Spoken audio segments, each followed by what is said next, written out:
Hi, my name is Bailey Phillips, and today I'm going to talk to you about the Web 2.0 reflection. After watching the video, I think that Michael Wesh, he actually gets his point across pretty well, and his point was pretty much that all relationships are based off communication, and without communication, things would just be completely different than what they are today. And he bases that off of anthropology, which is the study of people, and he thinks that it's created new connections to people in many different ways, and he shows that by his YouTube video that has a lot of views right off the bat, and shows how the communication between people and how just viewing a simple thing as a YouTube video is putting a point across to someone else and how they work together. And then he also talks about how communication is not just a simple thing. It is more extravagant than what most people think. Just by how many people view videos and how many people will view a blog or how fast people are blogging. There's like a blog every 30 seconds a day.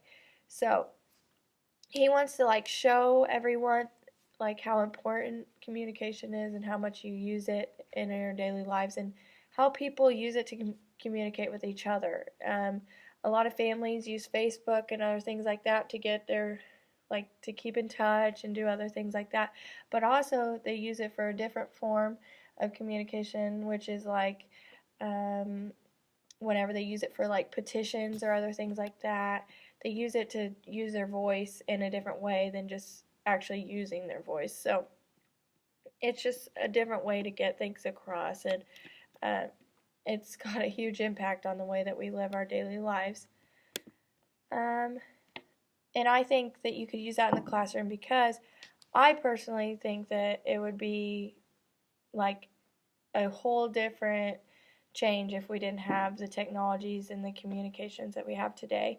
And I think the internet has changed teaching, and kids are getting smarter and they're getting more resources to use because of the internet.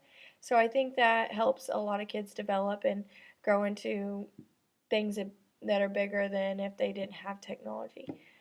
Um, uh, the blogging and wikis can be used in the classroom.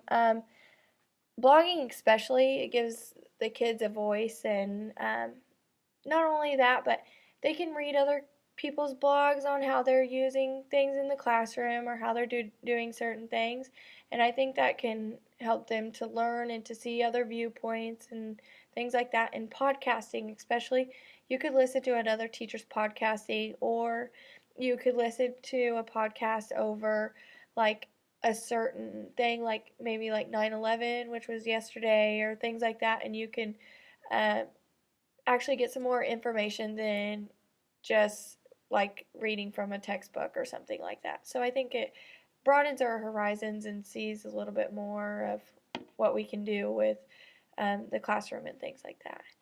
Um, I think that Facebook and Twitter and things like that should be allowed in the education environment in certain forms. I mean, I think that you should have some privacy on it. Like, you should have some security settings, obviously, because some kids, there's just some things that you have to.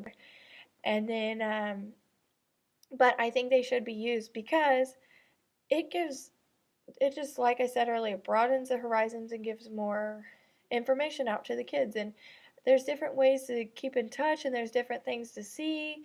And especially with YouTube, YouTube has everything. So you can watch videos I know in a lot of my classes we watch videos of classrooms, we watch videos of in science classes, we watch videos of volcanoes and earthquakes and all kinds of things that you wouldn't just see from a textbook. You don't get the actual feel of what they're like. So I think that's a good thing to have in your classroom. Uh, to the last question, the cloud-based bookmarking tool I used was Dig, and I liked it a lot. It was very simple compared to some of the other ones. And I mean, although there was a little bit of trick to it, I think that was a best option for me because it was easier for me to understand. And that's it. Thank you.